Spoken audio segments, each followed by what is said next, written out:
Bom dia, pessoal. Muito feliz de estar aqui junto com vocês, participando desse encontro, congresso, mais uma vez com a igreja, dessa vez com os homens. É uma alegria para mim. Bom dia para vocês. Queria compartilhar com vocês essa mensagem chamada Just Go, apenas vá. É uma série de mensagens que eu fiz baseado na vida de Abraão. Essa série nós acabamos de terminar na semana passada, uma série de 4 mensagens baseada na vida de Abraão e na sua jornada. E foi incrível, foi fantástico para nós, porque que homem foi Abraão, que vida que Abraão viveu, que história que Deus escreveu através da vida desse homem. E o que mais me chamou a atenção não são as coisas extraordinárias. O que mais acho que chama a atenção para nós é que Abraão era um homem tão comum, um homem tão ordinário, um homem tão como nós somos homens. Como que pôde Deus escrever algo tão incrível? Como que pôde Deus fazer algo tão extraordinário através de algo tão ordinário, através de algo tão comum? Abraão era um homem como nós, sujeito às mesmas lutas, às mesmas tentações, às mesmas imperfeições, às mesmas dificuldades. Mas ele venceu, ele ultrapassou os seus limites, ele foi ao limite do absurdo na sua fé, ele decidiu crer, ele decidiu ir. A decisão de Abraão foi: Deus, se o Senhor for, eu vou. Deus disse: Abraão, sai, vai, deixa tudo. E Abraão, ele toma uma decisão: sim, eu vou. E ele pergunta para Deus: Deus, para onde eu devo ir? Não vou te dizer, apenas sai e vai. Deus não deu endereço, não tinha GPS. E por que Deus não falou para onde, para ele poder planejar? Porque nós gostamos de planejamento. Por que Deus não falou, dizendo o lugar específico, a região, como? Porque Deus queria que Abraão dependesse dele. E ao longo do tempo, Abraão vai aprendendo a buscar a Deus nesse processo. Ele vai se aproximando de Deus, ele vai conhecendo a Deus, ele vai criando uma intimidade tão profunda com Deus que ele vai ser reconhecido depois como amigo de Deus. Também será reconhecido depois como pai da fé. Porque o que Abraão fez foi dizer: Deus, se o Senhor for, eu vou. O Senhor pode bagunçar a minha vida, mas a minha vida continua sendo tua. Deus bagunçou a vida de Abraão, mas Abraão creu. Abraão obedeceu. E Abraão foi usado por Deus de uma forma incrível. A jornada de Abraão, na verdade, é a nossa jornada. As circunstâncias que Abraão enfrentou são as nossas circunstâncias. Casamento, filhos, tudo aquilo que Abraão viveu são histórias como as nossas. Mas as decisões que Abraão tomou, os dilemas que Abraão enfrentou, nos ensinam a como tomar decisões, nos ensinam a como agir pela fé, apesar do que eu quero, apesar do que eu sinto, apesar do que eu penso, que eu acho. Abraão decidiu crer e viver a vida que Deus tinha para ele.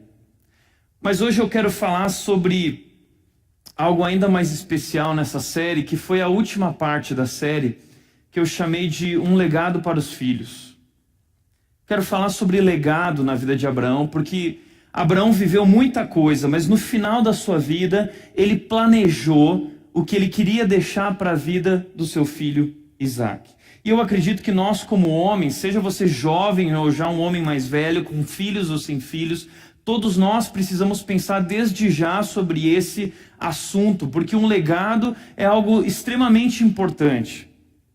É aquilo que nós vamos deixar como uma herança, que não é só dinheiro, é muito mais do que dinheiro. E Abraão fez isso com Isaac. Eu quero mostrar para vocês hoje 4 legados que Abraão deixou para seu filho Isaac. O primeiro legado que eu quero apresentar para vocês é um legado de fé.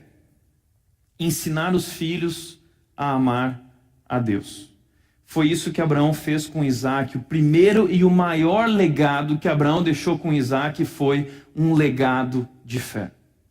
E de todos os legados que nós somos convidados, convocados por Deus, desafiados por Deus a deixar, o maior deles é o legado de fé. Isso é o mais importante que você pode deixar para um filho. Talvez você não tenha muito dinheiro, talvez você não tenha muito o que oferecer, mas o legado de fé é disponível a todos nós. Nós podemos deixar isso, e isso é o maior e melhor que podemos deixar.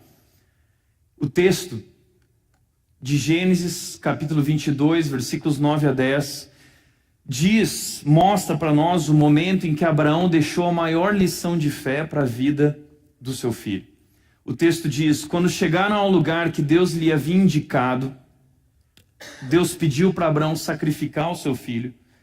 Abraão então foi até aquele local, construiu um altar e sobre ele arrumou a lenha. Amarrou seu filho Isaque e colocou-o sobre o altar, em cima da lenha. Então estendeu a mão e pegou a faca para sacrificar o seu filho. Você consegue imaginar isso, esse momento? Você consegue se pôr no lugar de Abraão, se pôr no lugar de Isaque, ou colocar o seu filho naquele lugar? É uma situação realmente absurda. Porque um Deus poderoso, porque um Deus que é bom e amoroso, ele pede algo assim para um homem? Sendo que esse homem sofreu tanto tempo porque não tinha filhos. Uma das maiores crises no casamento de Abraão e de Sara é que eles não podiam ter filhos, e naquela cultura não ter filhos era algo terrível.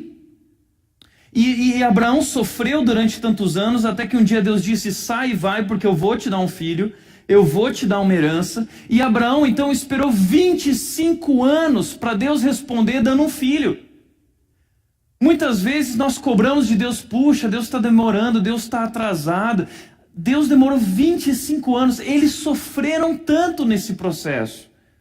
Até que Deus dá o filho, e o nome do filho é Isaque, porque Isaque significa riso, alegria. Deus colocou alegria em nossas vidas através dessa criança. Ou seja, Abraão e Sara agora, eles estão experimentando uma alegria indizível através da chegada desse filho. E aí Deus daqui a pouco, em Gênesis 22, depois de alguns anos, 15, 17 anos, que esse filho nasceu, Deus vem e diz, e eles gostam tanto, eles amam tanto esse filho, Deus vem e diz: Abraão, sacrifique o teu filho Isaque, a quem você tanto ama. Parece que Deus está brincando, né? A quem você tanto ama, eu quero que você sacrifique ele. O que você faria no lugar de Abraão? Eu entraria em paranoia. Eu questionaria Deus, eu confrontaria Deus, eu diria: não foi Deus quem falou isso, porque Deus jamais pediria algo assim. Mas diz a Bíblia que Abraão obedeceu imediatamente. Na manhã seguinte, se você olhar o texto, se não me engano, Gênesis 22, 3, diz que na manhã seguinte, Deus falou com ele à noite, na manhã seguinte ele arrumou as coisas, partiu, ele foi e ele decidiu sacrificar o filho dele para Deus. Sabe o que eu aprendo com isso? Na verdade, Deus não estava nem um pouco interessado no filho de Abraão. Deus estava interessado no coração de Abraão. Por isso que Deus pediu o filho. Porque era um teste, era uma prova. Porque Deus queria saber na vida de Abraão, no coração de Abraão, o que era mais importante para ele. O que era prioridade. O que ele amava mais. E ele mostra através disso que a coisa que ele mais amava, que era mais importante para ele, na verdade não era o filho. Era Deus. Deus estava acima de si mesmo, acima dos seus filhos. E aqui eu aprendo o seguinte, que muitas vezes nós vivemos esse dilema da fé. Ao longo da nossa vida, nós caminhamos com Deus e Deus vai nos abençoando. Só que o grande perigo que existe é o perigo de nós desenvolvermos um relacionamento com as bênçãos de Deus maior do que o nosso relacionamento com o próprio Deus. Nunca confunda isso. Nunca coloque as bênçãos de Deus à frente do Deus das bênçãos. Esse é o maior engano de nós como cristãos. Muitas vezes Deus nos dá essas dádivas, só que nós construímos um relacionamento com essas dádivas que deveria ser o nosso relacionamento com Deus. E com o tempo, aquilo que Deus nos deu para nos abençoar se torna maldição em nossas vidas, porque nós usamos como ídolos no nosso coração. E essas coisas substituem o lugar de Deus. E o que Abraão está dizendo e declarando através desse sacrifício, dessa situação é: esse filho não é maior que Deus na minha vida. Não existe nada maior do que Deus na minha vida. Essa é a maior lição de fé que Isaac aprendeu quando estava deitado naquele altar. Imagina ele vendo seu pai levantando o machado. Imagina a cena de terror, imagina as emoções ali. Mas Isaac está olhando para aquilo e está dizendo: meu pai ama a Deus, meu pai está obedecendo a Deus, apesar do que ele sente, apesar do que ele pensa, apesar do que ele quer na sua vida. Por isso, toma cuidado, porque existe um grande perigo de nós colocarmos a razão da vida nas bênçãos e não no Deus das bênçãos. O melhor da vida é nós termos a Deus como nossa fonte de alegria e satisfação. Nada é maior e melhor do que Deus como nossa fonte. Abraão dedicou a Deus tudo o que tinha. Ele dedicou a Deus o que tinha de mais precioso. E Isaac recebeu de seu pai a maior e mais inesquecível lição sobre fé que se pode imaginar. Deus nos dá muitas bênçãos. O cônjuge, os filhos, dinheiro, bens materiais, a nossa carreira, enfim, tantas coisas Deus tem nos dado. E a minha pergunta para ti é: será que de alguma forma essas coisas têm tomado o lugar de Deus na sua vida? E você já parou para pensar que talvez Deus está te provando e testando para ver se de fato o teu interesse é nele ou nessas coisas? Toma cuidado para que nada disso seja colocado acima de Deus. Como disse Agostinho, a idolatria é o amor fora de ordem. Ou seja, se eu amo qualquer coisa acima do Deus Criador, isso é idolatria. E ídolos destroem, ídolos eles nos devoram. Como disse Tozer, um ídolo no coração é tão ofensivo quanto um ídolo na mão. Nós não somos como outras religiões que carregam ídolos visíveis, mas nós carregamos ídolos no nosso coração. Esses ídolos muitas vezes são um cônjuge, um marido, uma esposa, são os nossos filhos, é o nosso dinheiro, nossos bens materiais. Cuidado para não colocar algo dessas coisas acima de Deus. Mas especialmente aos filhos, porque os filhos têm alto poder de idolatria em nossas vidas. Porque nós passamos a vida buscando amor em algo, buscamos nos nossos pais, nos frustramos, aí a gente vai buscar isso nos amigos, nos frustramos, aí vamos buscar isso achando: não, eu preciso de uma esposa vai resolver isso, o dia que eu casar eu vou ter sexo a hora que eu quiser, eu vou ser feliz com ela vai me satisfazer, aí nós nos frustramos, aí você pensa: não, a minha esposa não foi capaz de me dar todo o amor que eu procuro, toda a alegria, mas os meus filhos serão capazes, e nós constituímos os filhos como esses portadores da nossa felicidade, a fonte da nossa alegria e satisfação. Por isso, mostre a seu filho que ele não é o seu maior valor. Mostre a seu filho quem Deus é, que Deus é maior. Deus é maior que filhos, Deus é maior que cônjuge, Deus é maior que carreira, Deus é maior que dinheiro, Deus é maior que tudo. Essa é a maior lição de vida, de fé que nós podemos deixar aos nossos filhos. E isso não é algo que nós fazemos falando, isso é algo que nós fazemos vivendo. Como disse a Bíblia, ensina o teu filho no caminho, a criança no caminho que deve andar, e ainda quando for velha não se desviará dele. Ou seja, você mostra esse caminho. Por isso eu digo, Deus não queria o filho de Abraão, Deus queria o coração de Abraão. Deus queria realmente ver se no coração de Abraão ele era o que havia de maior, se realmente Abraão o amava. E Abraão deu para o seu filho a maior lição de fé. Na cultura judaica, quem ensinava isso aos filhos não era a igreja. Eram os pais. O problema é que a nossa cultura hoje, departamentalizada, segmentada, tem separado tudo e tem dito assim, não, a escola vai educar nisso, a igreja vai fazer educação espiritual, a escola bíblica dominical. Desculpa, cara, igreja nenhuma vai formar teus filhos, quem forma filhos é o lar. O problema do Brasil não é a escola, o problema do Brasil não é a igreja, o problema do Brasil é família, é uma desestrutura familiar, essa disfunção familiar, pai que não assume papel de homem, mulher que não assume papel de esposa. Esse é o problema, filhos que assumiram o lugar de Deus, é a filiolatria. Esse é o problema. Agora, como disse Charles Swindoll, ele disse o seguinte: a igreja não pode ressuscitar aquilo que o lar matou.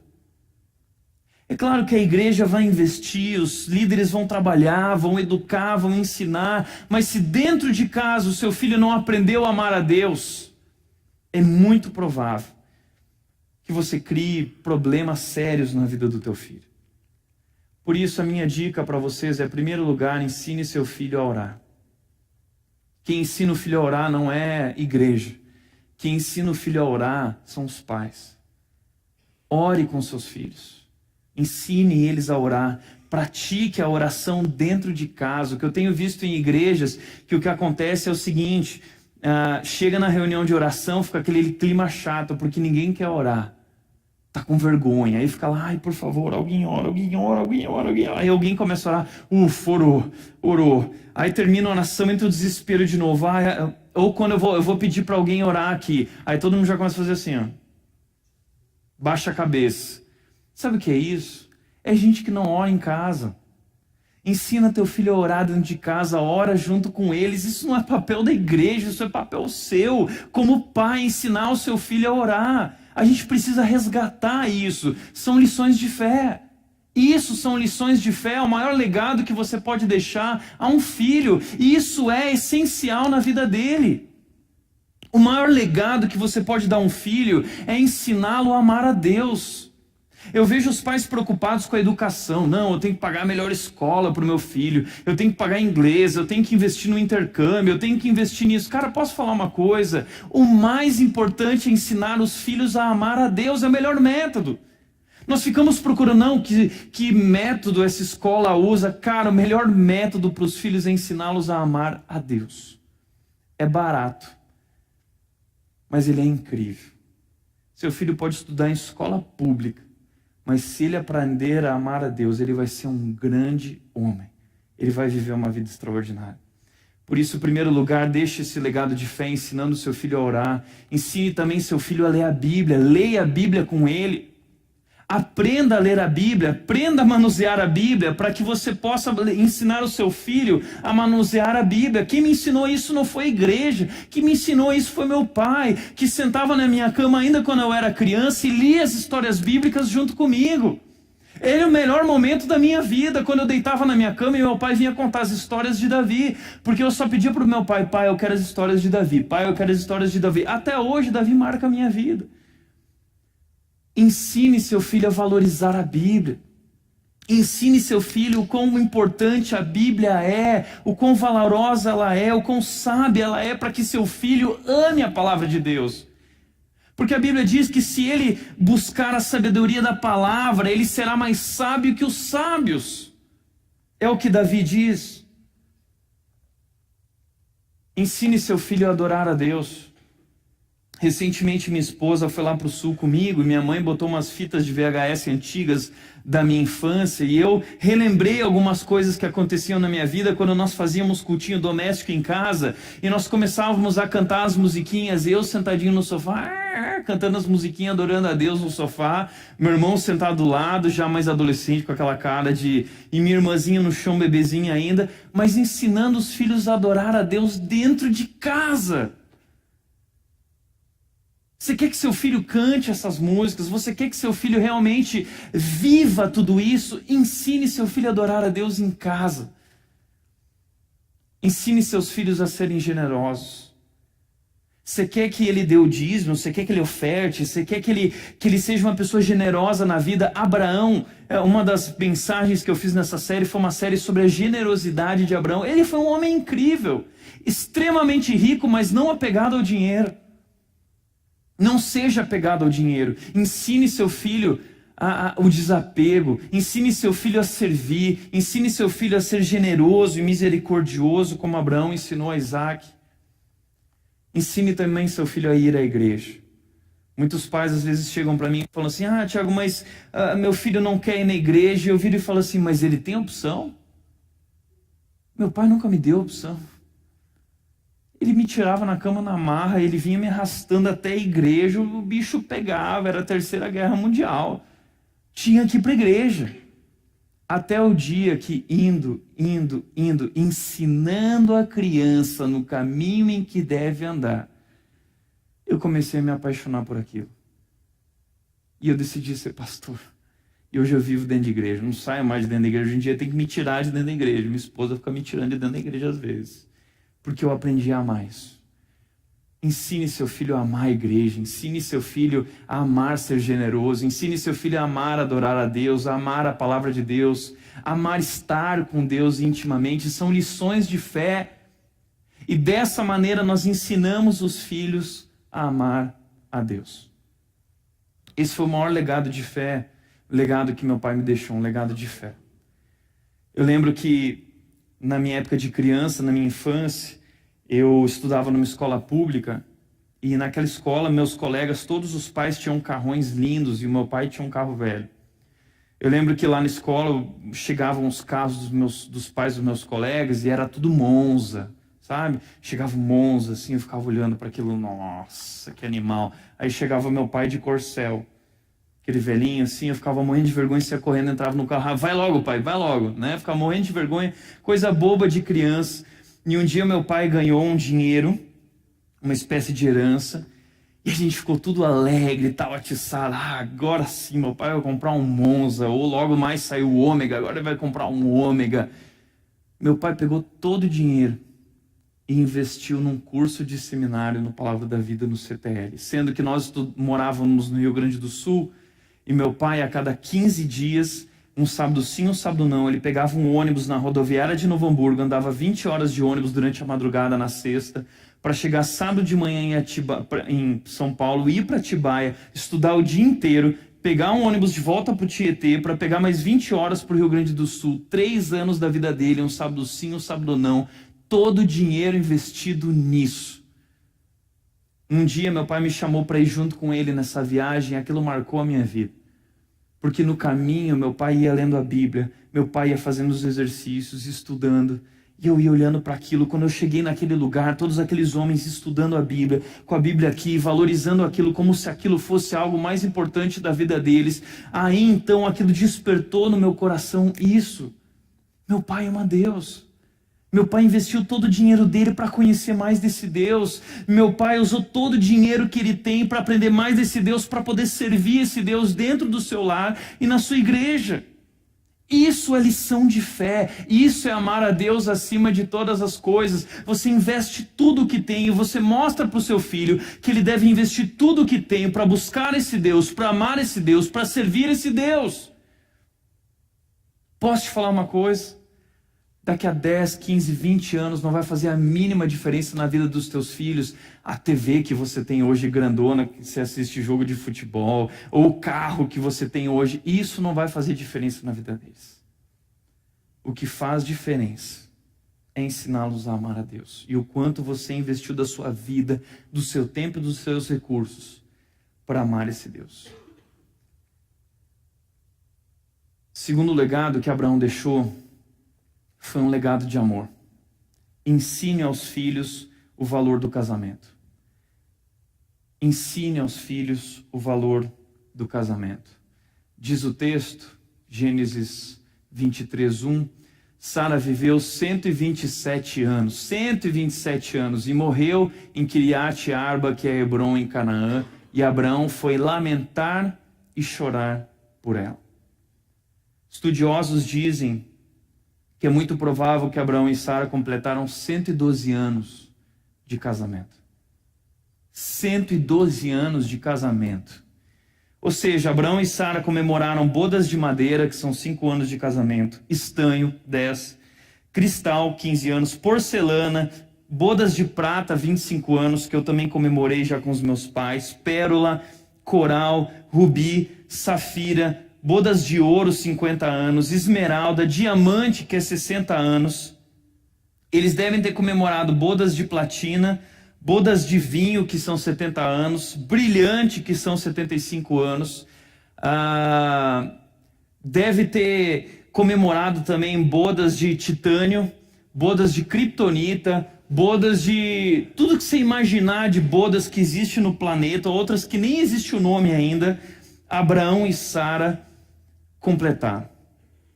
Eles foram até o fim com esse casamento. E posso te falar uma coisa? Uma história difícil. Um casamento com inúmeras crises. Um casamento com inúmeros conflitos. O mais famoso ancestral dos judeus, dos cristãos e até dos muçulmanos, o pai da fé dessas 3 religiões monoteístas do planeta, era um homem bem casado, mas com sérios problemas conjugais. Abraão foi um grande homem de fé, mas não foi um grande marido. Não foi um marido perfeito. E Sara também não era uma esposa perfeita. Abraão e Sara enfrentaram muitas crises e conflitos, entre eles, com as circunstâncias, com a família, mas eles permaneceram juntos. Isso é amor. Mas tudo isso que eles viveram, essas dificuldades, eles venceram juntos.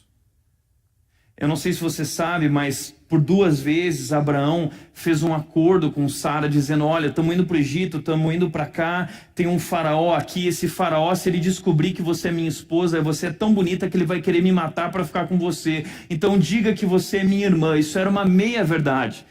Então ela diz isso e o faraó leva ela passa 6 meses se preparando para a noite de núpcias com o faraó. Olha a situação que Abraão coloca a Sara. E aí Deus acomete o faraó de inúmeras doenças e toda a sua família. Então o faraó descobre: essa mulher aqui tem marido, é Abraão. O faraó manda chamar Abraão e diz: o que é isso? E o Abraão, que era para ser bênção, se torna maldição, porque ele está omitindo a verdade.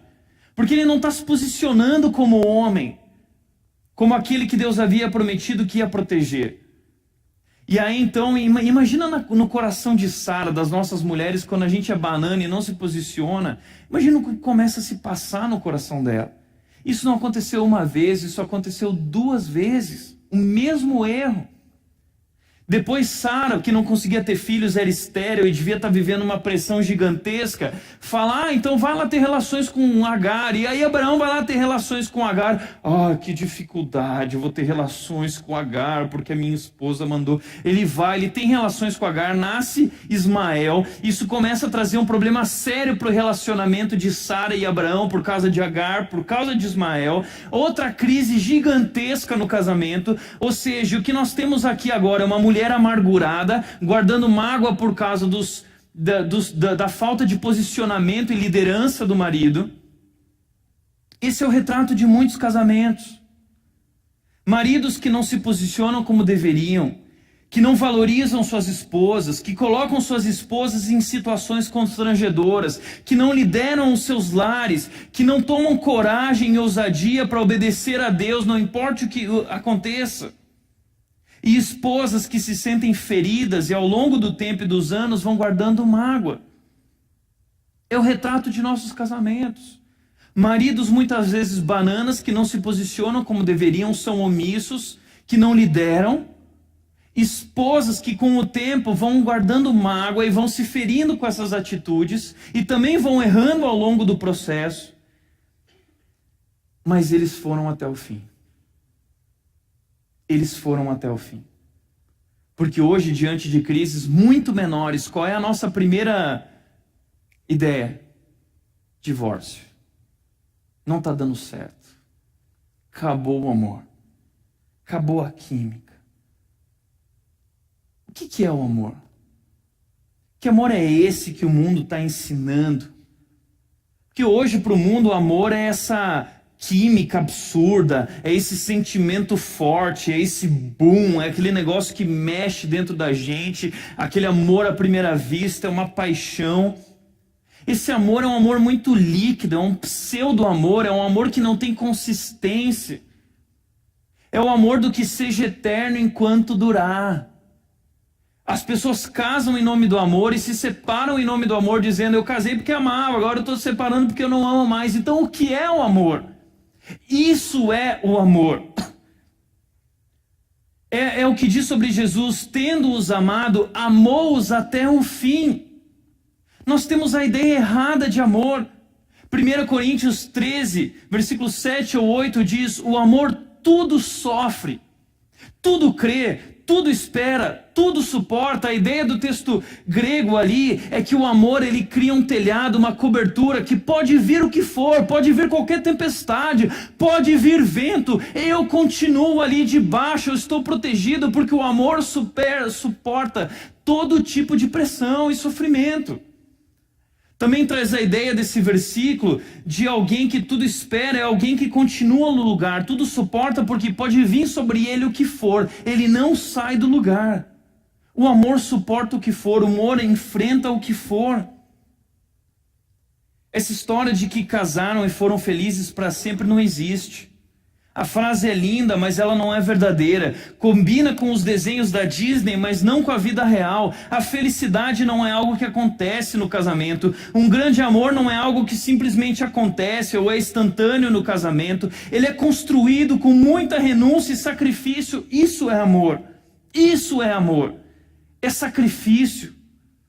Quem quer amar sem sofrer não vai amar. Quem quer amar sem ser cuspido na cara não vai amar. Quem quer amar sendo compreendido sempre não vai amar. Quem quer amar sem ser rejeitado não vai amar. Quem quer amar sem ter que lidar constantemente com perdão não vai amar. É por isso que tem tanta gente infeliz, gente que quer amar sem sofrer, gente que quer amar sem se dar, gente que quer amar sem se sacrificar e abrir mão de qualquer relacionamento. Tão logo exige renúncia, tão logo exige sacrifício. Amor é um sacrifício de si mesmo. Por isso, um grande casamento é construído ao longo dos anos. Um grande amor é construído ao longo dos anos em meio a crises e conflitos sendo trabalhados. Como eu sempre brinco e gosto de falar, o meu cônjuge, a Nath, na minha vida, é uma lixa espiritual. A Nath está me trabalhando. E eu estou trabalhando na vida da Nath. E relacionamento gera conflito, relacionamento gera intimidade, intimidade gera conflito, mas conflitos tratados com amor e perdão geram maturidade. Perdoe. Ensine seu filho o valor do casamento, vá até o fim, porque hoje o casamento está sendo questionado. Será que vale a pena casar? Porque eu olho para o casamento dos meus pais, não vale a pena. Filho, vale sim muito a pena. Foram 112 anos de vida conjugal, inúmeras crises no casamento, Abraão banana e Sara amargurada, mas ao longo do tempo eles foram amadurecendo. Ao longo do tempo, Abraão e Sara foram adquirindo convicções a respeito de Deus, que os fizeram amadurecer. E essas foram lições para Isaac. E o que eu posso dizer é que casamento vale a pena, porque foi isso que Jesus Cristo disse. Quando os judeus questionaram, dizendo assim, não sei se esse negócio vale a pena, inclusive Moisés mandou a gente se divorciar. E aí Jesus Cristo disse o seguinte, olha, no princípio o Criador, não foi Moisés que criou o casamento, foi Deus quem criou o casamento. Não foram homens que criaram o casamento, ou não é uma coisa da sociedade, não é uma ideia humana, é ideia de Deus. Pode vir algo ruim de Deus? Se Deus criou e Deus é perfeito, Deus sabe que o casamento é algo maravilhoso. O problema é que no dia que o relacionamento do homem e da mulher com Deus foi quebrado, a casa caiu. O casamento só é possível a partir do ponto de vista do nosso relacionamento com Deus. Isso influencia o nosso casamento. Eu preciso estar bem com Deus para estar bem com a minha esposa. O casamento é uma instituição divina. O casamento é indissolúvel, assim eles não são dois, mas só uma só carne. Deus faz algo divino, é sobrenatural, Ele une de forma espiritual, de uma forma que nós não conseguimos entender. É algo que Deus fez especial, que nós experimentamos no casamento, que eu não sou mais eu me torno a Nath se torna eu. É uma coisa só, é uma bolinha de carne só, entendeu? Não tem mais como separar. Por isso que ele disse que o casamento é permanente, o que Deus uniu ninguém separe. Por que ninguém separa? Porque não tem como separar. E se separar, isso vai ser um desmembramento terrível, Isso traz sérias consequências para o casamento. Como disse John Stott, a base de uma união não é a experiência humana, a qual é oscilante, eu te amo, eu não te amo, mas a vontade e a palavra de Deus que diz, eles se tornarão uma só carne. E ele continua dizendo, a ruptura conjugal é sempre uma tragédia. Ela contradiz a vontade de Deus, frustra o seu propósito, traz para o marido e a esposa as dores penetrantes e permanentes da separação, da desilusão, da censura e da culpa, e causa em qualquer criança uma crise de confusão, insegurança e muitas vezes ira.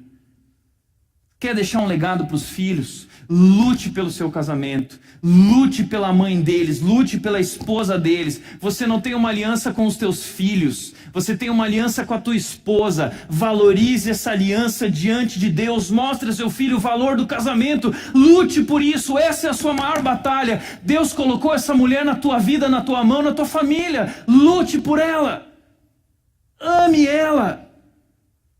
Dê a sua vida por ela, como Cristo deu a sua vida pela igreja. Como disse um médico nos Estados Unidos, um professor e educador, existe uma montanha de evidências científicas demonstrando que quando as famílias se desintegram, as crianças frequentemente terminam com cicatrizes intelectuais, físicas e emocionais que persistem por toda a vida. É um desmembramento terrível, é uma separação de carne, isso traz feridas permanentes para o seu coração, para a sua família, para os seus filhos e para as famílias deles. E ele continua dizendo e acrescenta, nós falamos sobre drogas, crise educacional, problemas de adolescentes, grávidas, criminalidade juvenil, problemas da nova geração que não sabe lidar com isso e com aquilo, mas todos esses males da geração vêm de uma única fonte, famílias partidas, pais que se foram, mães que se foram, maridos que abandonaram, esposas que abandonaram. Ensine ao seu filho o valor do casamento. Ao longo dos anos eles foram amadurecendo. Aliás, não apenas lute pelo seu casamento, mas com relação aos filhos, compartilhe com eles as suas lutas e erros no casamento, na sua história de vida. Não conte só o lado bom da história, porque a gente costuma contar só o lado bom da história. Ai, filho, aconteceu isso, foi tudo lindo, não sei o quê. Nós precisamos deixar claro onde nós erramos. Chamar o erro de erro, pecado de pecado. Nós contamos as nossas histórias de maneira romântica, sem deixar claro que nós erramos. E aí a gente diz, Tiago, mas no fim deu tudo certo. Deu certo porque Deus foi gracioso. Nós somos chamados para ser bênção, mas quando nós omitimos e não falamos a verdade, nos tornamos maldição. Isaac vai errar onde Abraão errou. Isaac vai ser tão banana com Rebeca quanto Abraão foi. E Rebeca vai construir mágoa no seu coração. Esse domingo que vem eu vou pregar na minha igreja um tema chamado Como Destruir a Sua Família. Baseado na vida de Isaac, o cara que recebeu tudo, mas destruiu a família, porque não soube se posicionar. Esse domingo nós vamos falar sobre Procura-se um Amor, sobre a vida de Rebeca, a história de Rebeca. Mas é preciso deixar claro que nós erramos, ensinar aos filhos os nossos erros, para que eles não... Os filhos carregam nossas fraquezas. Eu não acredito em maldição hereditária, mas eu acredito em pecado hereditário. Eu acredito que os filhos repetem os erros de seus pais. Converse com eles sobre os seus erros. Quantas vezes meu pai errou com meu irmão, momentos de ira, eu lembro, mas depois meu pai vinha, sentava com a gente e me perdoa, filho. Essas histórias marcaram a minha vida, um homem quebrantado, meu pai tem 1,90 m, para os lados também. esse homem sentava do nosso lado e dizia assim: eu errei, me perdoa. Ali eu aprendia lições de fé, sobre perdão, sobre humildade, sobre quebrantamento. Por isso, o que eu quero dizer é que Deus é o segredo do casamento. Recentemente, um pastor compartilhou comigo uma história da família dele, que eu me identifiquei muito, em que ele disse o seguinte, que o pai levava eles para o shopping, e eles chegavam lá no shopping, o pai dizia, ó, cada um vai para um lado procurar o seu interesse aí, ver o que quer ver e tal, e depois a gente se encontra aqui. Na entrada do shopping tinha uma fonte. Vai lá. E se a gente se perder, no final a gente se encontra aqui nessa fonte. Acho que o casamento é mais ou menos isso. Se ao longo do tempo você se perder, volta para a fonte. Volta para o começo de tudo. Volta para a essência de tudo. Volta para Deus. Deus é a base do casamento. Deus é a alicerce da família. Se o lar não for construído sobre esse alicerce, em vão será todo o seu trabalho. Deus é o segredo do casamento. Ensine seus filhos a amar e valorizar o casamento também. Eu lembro que meu pai gostava de fazer cultinho doméstico em casa. Uma vez que ele mandou para nós uma tarefa de casa, ele deixou as cartolinas lá em casa, e ele ligou para nós de tarde, depois da escola, e falou assim, eu quero que vocês façam um exercício. E aí eu quero que vocês façam assim, uma cartolina, vocês vão escrever Provérbios 31:30. A beleza é enganosa, a formosura é passageira, mas a mulher que teme ao Senhor será reconhecida. E a gente ia lá, criancinha, escrevia tudo errado e tal.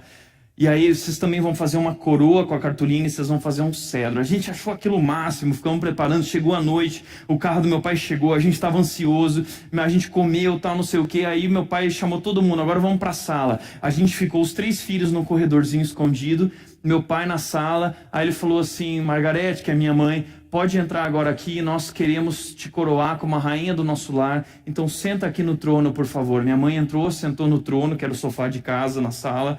Ela sentou no trono e ela disse, súditos podem entrar. E os súditos então entraram, meu irmão com o cartazinho, né? Com a coroinha e o cedro, nós fomos entrando. E aí meu pai disse, para aí, nós vamos agora coroar a rainha do lar, a mulher mais importante dessa casa. Vocês devem todo o valor e admiração a essa mulher. E nós coroamos aquela mulher. A minha mãe. Aquilo marcou minha vida. Naquele dia meu pai me ensinou a valorizar o casamento.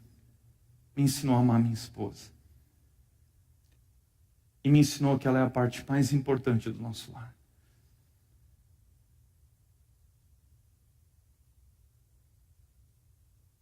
Está aqui a foto do dia que a gente coroou a rainha do nosso lar. Por isso o texto diz, portanto, maridos, sejam sábios no convívio com suas mulheres e tratem-nas com honra, como parte mais frágil e cordeiras do dom da igreja da graça da vida, de forma que não sejam interrompidas as suas orações. O que significa isso? Não sejam interrompidas as suas orações. Comunhão espiritual. Ele está falando sobre comunhão espiritual. Se a comunhão espiritual é quebrada, o relacionamento com a esposa é quebrado.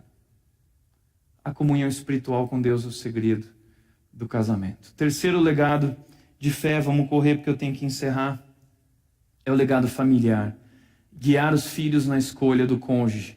Disse ele ao servo mais velho de sua casa, quando Sara já tinha morrido, Isaac precisava de uma esposa. Esse servo era o responsável por tudo que ele tinha. E ele disse, põe a mão debaixo da minha coxa e jure pelo Senhor. A gente vai fazer um exercício agora, a gente vai fazer isso aqui, tá? Vira por mão do lado, tô zoando, tá bom?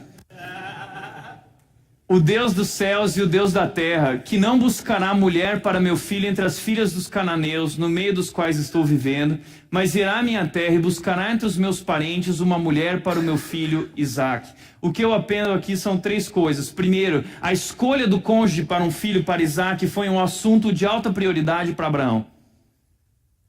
Isso era muito sério para Abraão, tão sério que Abraão chamou o homem que ele tinha mais importante, seu servo mais fiel, que tinha o segredo e a chave do seu cofre. Ele chamou esse homem e disse, eu tenho algo aqui que é muito importante que você cuide para mim e me ajude. Segundo, encontrar uma mulher entre seu povo, entre sua família, uma mulher temente a Deus, era algo inegociável. Inegociável. A comunhão espiritual é o segredo do casamento. Então não pode ser uma mulher que não conhece a Deus. Porque comunhão espiritual haverá no casamento se ela não ama a Deus. Não vai dar certo. A comunhão espiritual é o segredo do casamento. Como Deus disse, não se casem com as pessoas de lá, não deem suas filhas aos filhos delas, nem tomem as filhas. Isso é Bíblia. Deus está dizendo, não se envolvam com os cananeus, com as cananeias. No Novo Testamento ele diz, não pode haver comunhão entre um crente e um descrente. E o que a Bíblia nos ensina é primeiro princípios, depois paixão. Primeiro princípios, depois paixão. É o que eu vou ensinar amanhã na minha igreja. Como procura-se um amor. Como encontrar uma pessoa.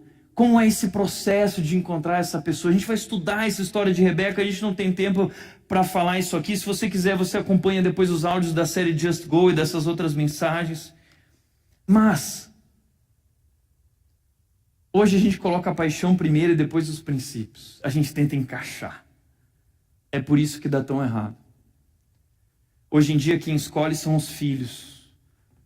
Isso é cultural. E eu não estou dizendo que você tem que escolher no lugar dos filhos, mas eu estou dizendo que você tem que guiar. Você tem que levar eles na direção certa.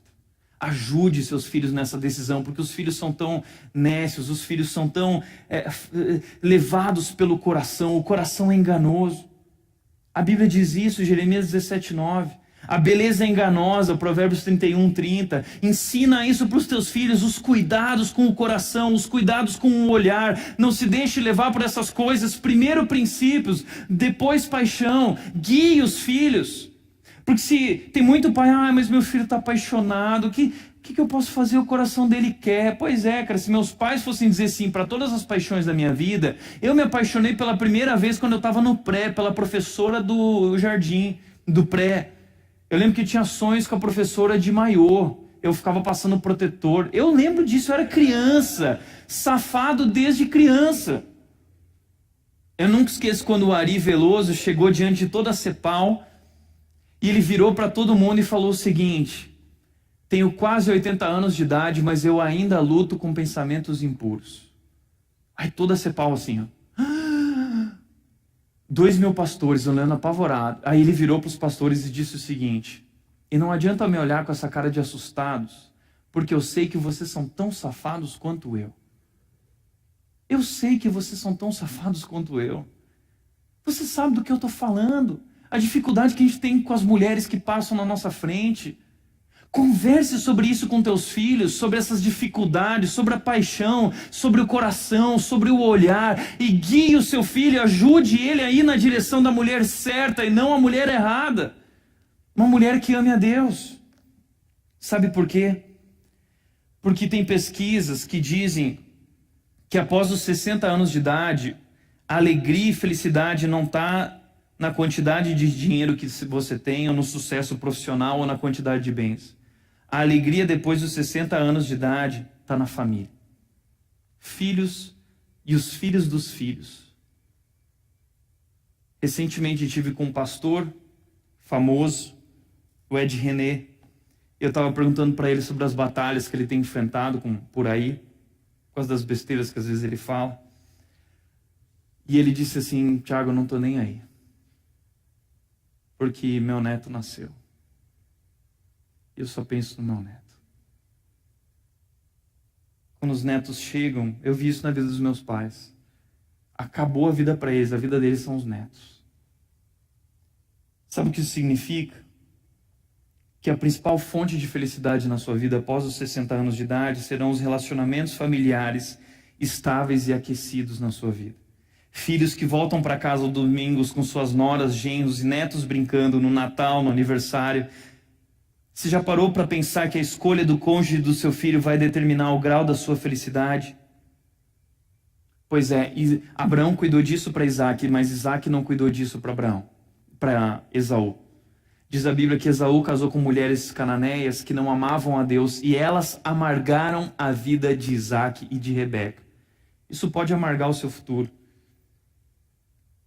Na vida profissional nós queremos influenciar os filhos, mas na vida afetiva, namoro e casamento, não. Nós temos que influenciar e guiar os nossos filhos. Esse é nosso papel como pai, esse é nosso terceiro legado. E quarto e último legado para a gente encerrar. Isaac levou Rebeca para a tenda de sua mãe, Sara, fez dela sua mulher e a amou. Primeiro princípios, depois paixão e amor. Esse é o terceiro legado, como eu falei, guiar a escolha dos filhos. E quarto lugar, legado financeiro. Impulsionar os filhos para o futuro. Diz a Bíblia que Abraão deixou tudo o que tinha para Isaac, mas para os filhos de suas concubinas Deus deu presentes, heranças também, e ainda em vida enviou-os para longe de Isaac, para a terra do Oriente. Sabe o que Abraão está fazendo? No final da sua vida, ele prepara o caminho para Isaac, dizendo, está aqui o que você precisa para seguir sua jornada. Para os outros filhos, ele chega também com outras heranças. A herança era a parte maior, mas ele pegou parte e dedicou a todos os filhos que ele teve depois do casamento com Sara também, separou, enviou esses filhos cada um para um lugar, para que eles não brigassem entre si. Ou seja, Abraão cuidou do final da vida dele, impulsionando que cada filho pudesse seguir o seu caminho e ter uma família. Há uma cena da minha infância que talvez seja uma cena comum a nós. Eu me lembro quando eu aprendi a andar de bicicleta e meu pai, ele vinha atrás empurrando, e a vez que ele tirou as rodinhas e ele me empurrou e ele falou, agora pedala, pedala, pedala. E eu fui pedalando e meu pai largou a bicicleta, mas ele me impulsionou e eu fui. Esse é o papel dos pais. Os pais impulsionam os filhos. Por isso, Abraão deixou presentes e não dívidas. Tenho visto muitos casos onde tudo que os pais têm para deixar para os seus filhos são dívidas. Pais que tornam-se pedras no caminho, na jornada dos seus filhos. Eu sei que muitas vezes coisas tristes acontecem, tragédias, acidentes, perderam o emprego. Mas será que você foi responsável ao longo da sua vida com aquilo que Deus te deu? E eu te pergunto isso porque meu pai ganhava tão pouco, muito pouco. Nossa vida era muito simples. Mas ele era altamente responsável e nunca faltou nada. E nós sempre tivemos muito mais porque Deus abençoou. Eu não estou dizendo que você deve dar tudo ao seu filho, tudo que ele quiser. Mas você deve ajudá-lo no começo, preparando o caminho, o guiando no caminho, impulsionando no caminho. Deixe um caminho, não deixe pendências. Guie os seus filhos nas escolhas da vida. Eu lembro que quando eu era criança eu ia para o escritório do meu pai, ele trabalhando com as coisas de contabilidade da empresa do meu avô, e ele anotando, e eu via tudo aquilo, e o meu pai disse, não, vamos começar a investir seu dinheiro na poupança. Eu lembro que eu tinha 8 anos e todo dia, pai, quanto rendeu? No outro dia, pai, quanto rendeu? Pai, quanto rendeu? E ele, não, calma filho, é assim. E aí eu pedi para os meus pais trazer as notas e coisas de cartão que ele tinha na empresa. Ele trazia, eu abria um banco em casa e ele começou a me ensinar todas essas coisas financeiras. Aí um dia eu cheguei pro meu pai, meu irmão tem 1,92 m, calça 48. E aí eu, pai, eu quero jogar basquete que nem o meu irmão. Meu pai olhou para mim e falou, Thiago, você é meio baixinho. Ele não falou isso, né? Mas ele falou, Thiago, vamos fazer o seguinte, primeiro você faz natação, depois você vai para o basquete se você quiser. Que eu quero que você aprenda a nadar. Eu fui nadar, me profissionalizei na natação, fui federado, nadei pelo Rio Grande do Sul durante muitos anos em travessias da Lagoa dos Patos e coisa, durante 7 anos da minha vida, do meio-dia às 5 da tarde, em época de competição, das 5 da manhã às 7 da manhã, antes da escola e depois à tarde também. E durante esse processo eu fui aprendendo disciplina, meu pai me guiando. Quando eu fui para Atibaia com meu pai, pela primeira vez eu vi um piano com 7 anos. Voltamos, vai começar então a escola de piano. Quer, filho? Quero, pai, quero muito. Todo ano, pai, quero desistir. Pai, quero desistir. Pai, quero desistir. Não, filho, não desiste. Um dia você vai me agradecer por isso. Depois de 9 anos, eu me formei em piano e hoje eu viro para o meu pai e eu digo, pai, obrigado. Obrigado por ter me guiado. Obrigado por não ter me deixado desistir. Porque o meu coração é tão ruim. Guie seu filho nas suas escolhas. Guie seu filho no trabalho. Guie seu filho nas decisões. Ele ensinou também Isaac a trabalhar e se sustentar. Não só deu dinheiro, mas ensinou o que fazer com isso. Ensinou a cavar poço, porque Isaac ia ter que cavar poço depois. Ensinou Isaac a lidar com os rebanhos, com os servos. Ensinou a ele tudo. E semeou e dividiu o que tinha ainda em vida. Nós temos um costume de semear o que temos só quando a gente morre. Aí os filhos vão correr atrás do inventário. E aí aquela briga familiar. Abraão resolveu isso antes. Muito sábio. Ele semeou e dividiu o que tinha ainda em vida. Semeie o que você tem para a família ainda em vida. Não seja avarento. Há maior alegria em dar do que em receber. Ensine isso aos teus filhos. Para refletir e praticar. Em primeiro lugar, ensinar os filhos a amarem a Deus tem sido um assunto de alta prioridade em sua casa. Segundo, você tem ensinado os filhos a valorizar o casamento através do seu exemplo e amor? Terceiro, você tem orado desde já pelo futuro cônjuge e casamento do seu filho?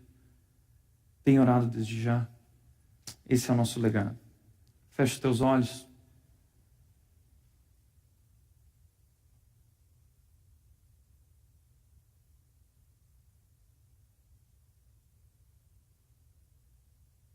Quero que você ore pela sua vida e se renda a Deus.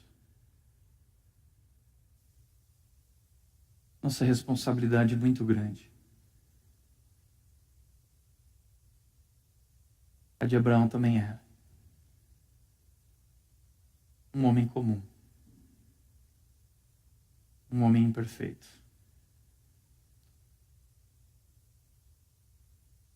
Mas que decidiu obedecer a Deus. E Deus o abençoou. Eu sei que seu casamento não é perfeito.